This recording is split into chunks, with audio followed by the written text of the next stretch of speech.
Hey guys, let's start our first class regarding to the introduction of the data science. This slide has borrowed heavily from this web link, datasf.org. So if you see .org, that means it's a government organization. SF indicating San Francisco. So this is actually the website that San Francisco showed many different applications regarding the data science in city improvements. So let's take a look at that using many different examples that regarding to the cities, including like police, like housing, tax, etc. Many different things, and let's see how this data science been applied in our daily life.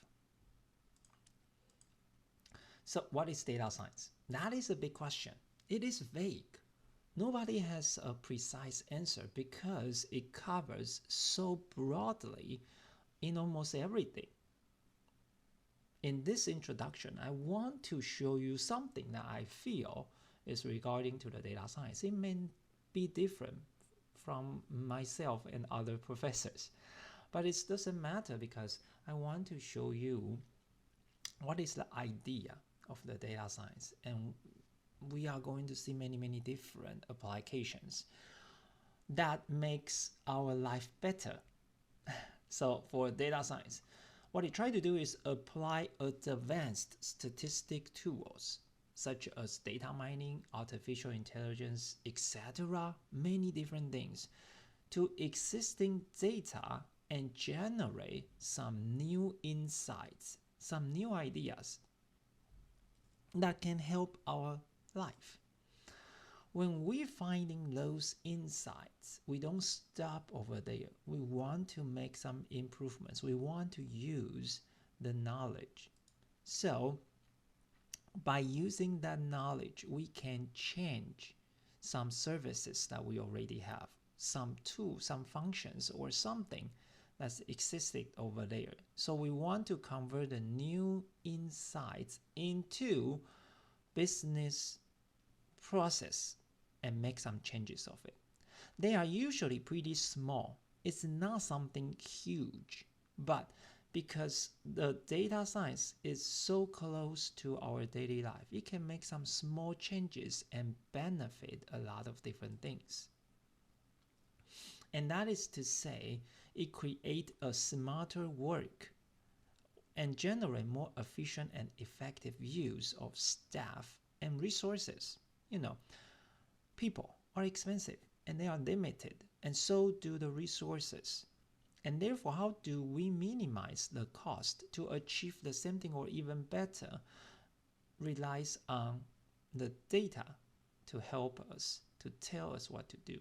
So, data science techniques including so many different things. Since this class is a follow-up of our data mining course, so data mining obviously plays a huge role in data science. All of these things are related to data mining as well as data science. So classification and clustering, obviously we spend a lot of time talking about different algorithms when we are working on data mining course. There's time series analysis. How do we handle the missing data? Principal, component, and factor analysis. How to choose the best attribute related to our problem. And multi-level modeling. So you can see that all of these are related to data mining. They play a large role in data science, since data mining is trying to find useful information from large amount of data. This is like the backbone of the data science. But it's not only that. Machine learning, AI stuff, pattern recognition, forecasting, logistics, multi-dimensional works. Not to mention, things are related to outside of computer science. Network analysis, propensity score matching, survival analysis, sentiment analysis, A/B testing. A/B testing is a very common work used in business. Sometimes they will generate like two models or two, say, flyers. Which one to use is what we call A/B testing. A is like having one style, B has another one. Sometimes you really need to distribute those to your customers, and then the customers tell you which one is the better one. And so these are all related to data science. And it's more than that. Data science is composed of math, works, statistics, advanced computing, visualization. You want to be able to show your results, uh, hacker mindset, domain expert, data engineering, scientific methods. So all of this combines together forms what we call the data science. And it's not as simple as this yet. This is the slide I find probably the most complicated one, but it tells a lot of information. So you can see the data science is in the center. If we look into the data mining, this is the Venn diagram regarding to the data mining. It is part of it is in the data science. It's also part of the KDD, knowledge discovery, and it's something out there. While there's many other things that are overlapping with the data science, including AI, machine learning, neural computing, which is like genetic algorithms or the what's called neural networks, those kind of things, pattern recognition, statistics, visualization, it obviously plays a huge role in this part. Data, database processing, etc. So all of these are computer science related. On top of that, there's also domain knowledge, communication, presentation, inquisitiveness, problem solving, business and analysis, and business strategies. So all of this combines together forms the idea of the data science. So it creates a lot of different things, since different domain knowledge can have different information to be retrieved. And therefore, this class throughout the whole semester, we try to see different domain knowledges and try to see what kind of information can we do or can we find to help our life better. In data science, there's a lot of different tools. One interesting thing I want to show you is that looking into the programming languages, it's mainly rely on Python, R, SQL, JavaScript, Node.js, etc. You may notice that they are all higher level languages. You don't really see C++, Java in this category regarding as the data science tools, because we usually want to be able to program quickly, finding the informations out. It's not really care so much about the performances, and therefore usually we do the higher level languages using some high libraries supported by LAMs like SciPy, pandas. These kind of different libraries are very useful so that you don't need to do things from scratch. It's also related to the data engineering. One of the most common ones is like API. How do you link with the web pages? And there are many other things that can help you to do the work, because you need data. How do you connect things with the database? Data storage is always an important thing. And of course, visualizations. How do you present your knowledge, your information is also crucial. So these are the common tools used in data science. Kind of different from computer science perspective, but of course, the jobs in data science area are paid very well, and it's very popular. And there's a lot of demand right now regarding to the data science works. So what is data science and what is not data science? So let's take a look at this. This is data science. Some service change. Something is already there. How do you make your service better? So that is part of the data science work. Data science is trying to improve something small, one small bit at a time, and to make your service better, to allocate your resources in a more efficient way. They are all related to the data science. And of course, data science is try to use the existing data so that you would find information out of what's already happened. Things are not data science, including the major overhauls, service disruptions, as well as collect like new data. We don't usually consider these parts as the data science. So what we want to do is find something that's already there, find the data already there, and then try to find useful information out of it and make changes. So different types of data science research. We have many examples. There are three major things that we want to show you over here. Find a needle in the hashtag, prioritize your backlog, and flag stuff early. And there are many other things as well. Let's starting with the first one. Find a needle in a hashtag. So saying that this is like the problem in a big population, it's usually hard to find a target, such as like what we are experiencing right now, the COVID-19 situation. It's like 1%, 2% to 5% of the populations are infected. So how can we find the group of people that are more likely to be positive or more likely to have the potential to get infected? So we can do some works in advance and try to offer some testing and try to prevent things going to happen. So instead of looking into the whole big picture, we can prioritize based on the data that we already have, and then we can focus on the high potential people or high potential neighborhoods to do something so that it can help us to allocate our resources more efficiently. The example over here is actually a real example happening in New Orleans. Fire alarms. Everybody know how important it is for the fire alarms. However, not every house has a fire alarm. So what New Orleans department trying to do is that they want to give out free fire alarms and then install them for free. It's obviously a good thing. So let's think about how do we implement that. The people who try to install free fire alarms need to knock the doors one by one and then see, do you have a fire alarm? Can I install that for you for free? If you are knocking on a door that already have a fire alarm, then you are wasting your time.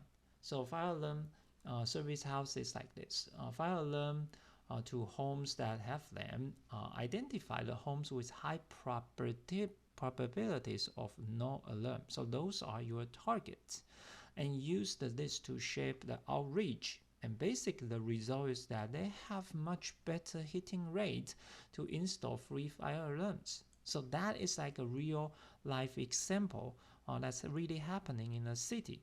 So these slides give a more detailed descriptions talking about that.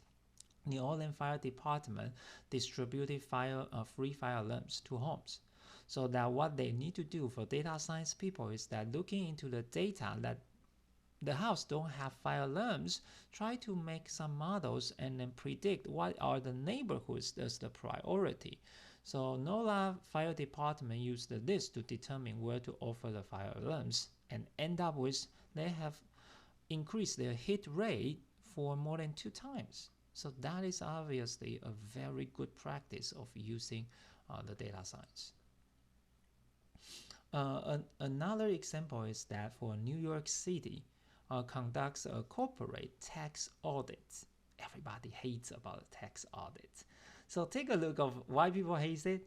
37% have no findings, which means that about 1/3 of people are passing.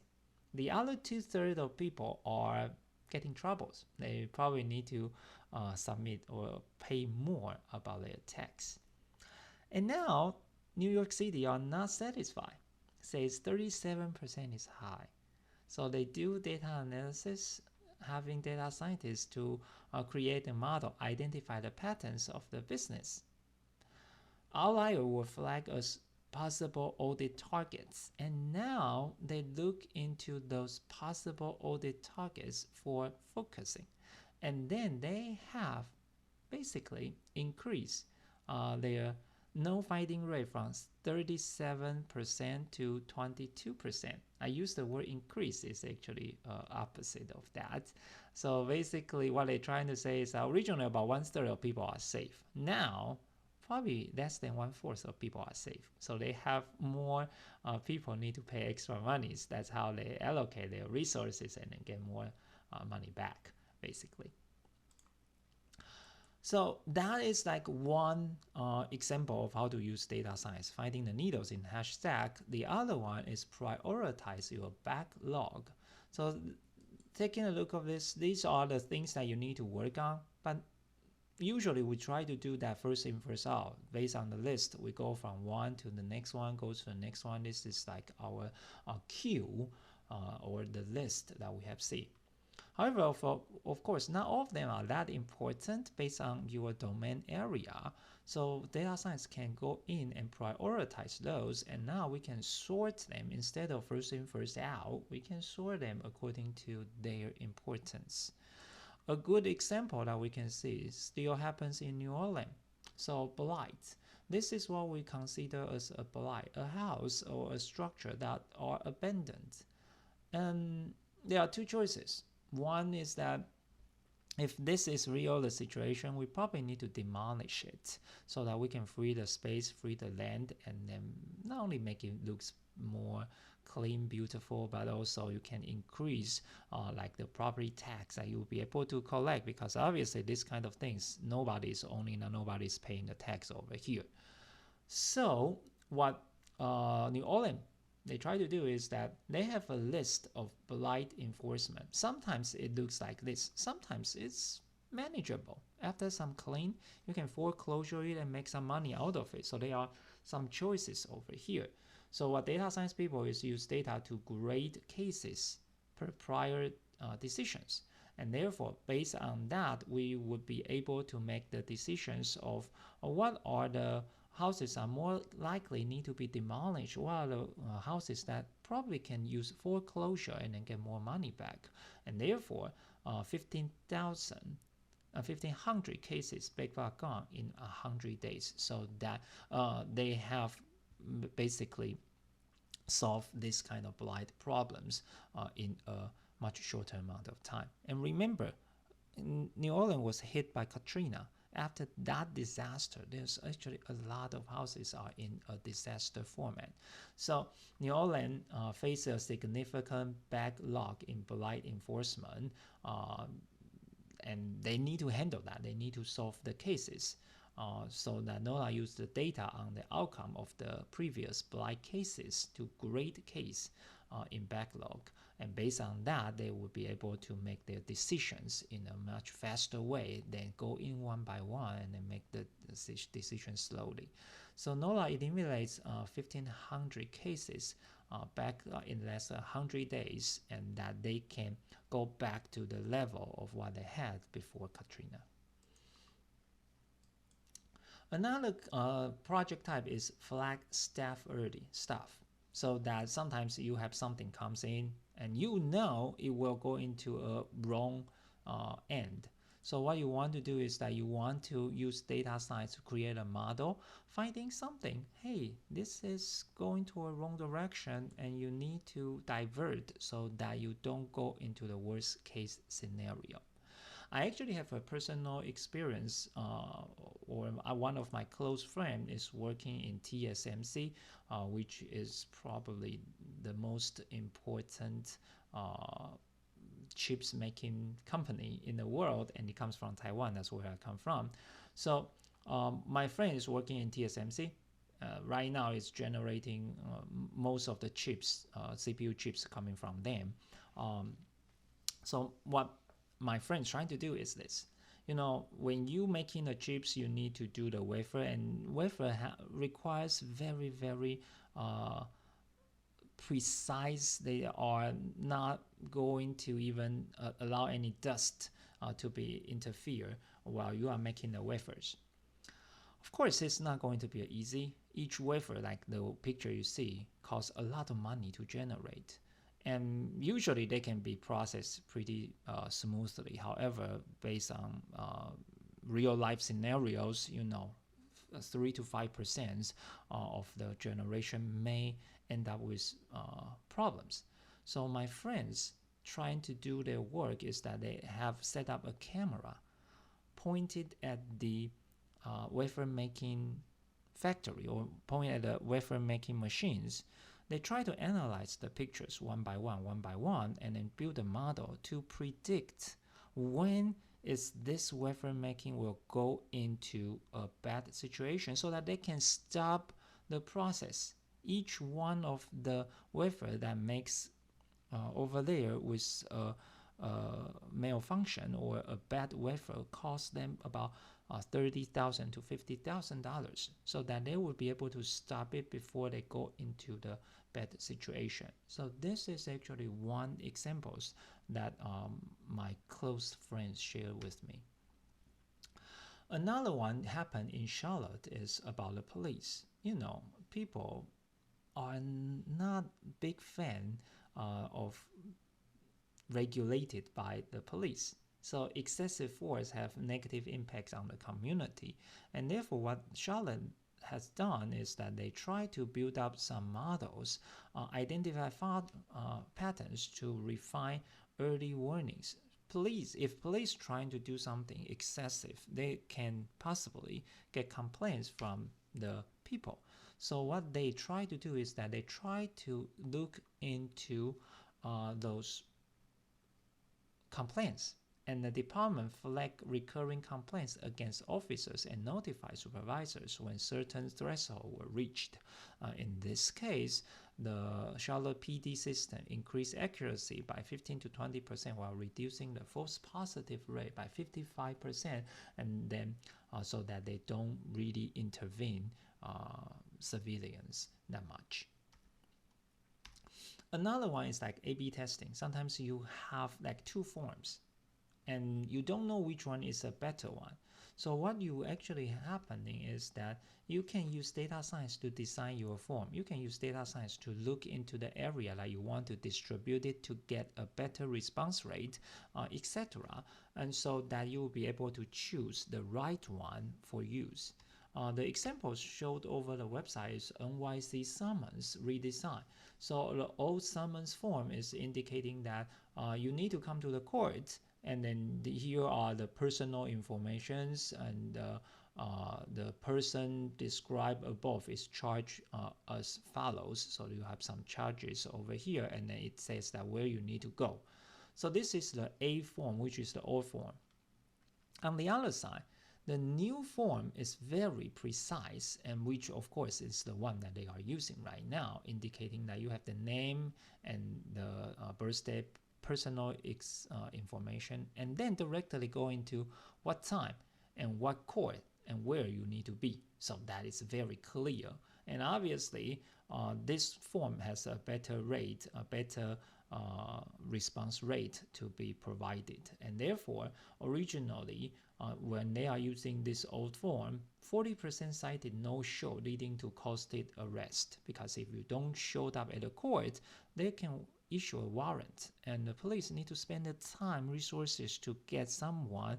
Maybe they just did not pay their parking fee, or they just get overspeed scenarios, and they are minor stuff compared with the real works. This is kind of a wasting of the resources, so that they actually have experiments and test redesign of the summon process, and then try to find what is a better time for people to come, what is a better form for people to notice that they actually need to go to the court. So eventually, impact on use on costly warrants, and they have make much better process over here. And the next example is Chicago pest control. There are some rats, there are some wild animals can happen in the city, and you would probably want to protect your people from that. So challenge to predict the outbreaks, and if you are able to predict what region might have the outbreaks, you can treat some medicines, you can do something before the outbreak, and you will be able to have a better environments, so that the city will be happier. Obviously, Chicago is a big city. They have the rodent problems, and so that a lot of people will need to call 311 for making the complaints. And therefore, what they have done is like they can predict the potential danger of outbreaks, so they will be able to be there before the outbreaks happens, so that they actually can reduce the rodent control, request rodent control by 15%, and that makes life better. Okay, and think about this. They are not major changes. They already have this kind of whole process, but they are able to make it more efficient or improve what they have done by using the data science technology. And that is what we will be able to do. So what was the service change? For fire alarms, we have some random rest and we change to prioritize list. For blight, we have staff evaluate all the cases. Now we can use the tool to evaluate easy cases. Of course, there may be some vague or more difficult case, but in that case, we can really use the staff to work on. But if the computers can do the easy parts, then the agents don't need to waste their time on that.